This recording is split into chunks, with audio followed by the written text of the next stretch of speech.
Let's begin with a word of prayer and we'll move right along into today's lesson. We thank you, Lord, for this time we have to learn and grow. We seek to do the best we can and add to what we know. We love you, God, with all our hearts, and to others love we show. Pleasing you is our goal, not to our lesson we should go. In Jesus' name, amen. Mrs. Dana here with HeroesMart Homeschool Academy. Welcome to class. It's good to have you here. We are in Unit 1 where we talk about how the Lord Jesus, how he bore fruits of the Spirit, and he walked in the Spirit all the time, developing and bearing fruit such as faithfulness to God the Father and to others. He was faithful in all that he did and all that he said. In the same way, he has commissioned us to do the same with the power of the Holy Spirit. So our weekly fruit is faithfulness. Ask the Holy Spirit, and we believe he will empower you to walk in his faithfulness. Our grammar class, we're talking about must and mustn't. When is the appropriate time to use the word must or mustn't in a sentence?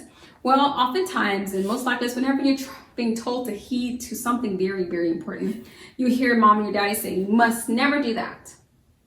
They say, you mustn't.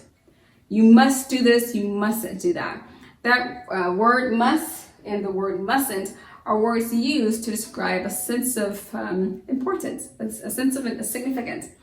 Whenever you use those sorts of words, they're being used to express something of very, very high importance.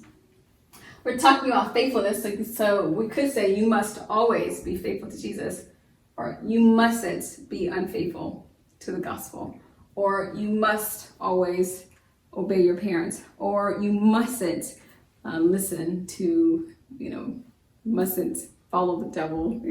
Those are really strong words to suggest a sense of true importance, significance, and that's how they're used. So please take out time to complete the exercise in the workbook. I think it'll give you an opportunity to find out how those words are used. It just gives you a chance to solidify your understanding. Okay, I use must when it's an important command or an important rule, and I use mustn't when it's important for me not to do this. I mustn't.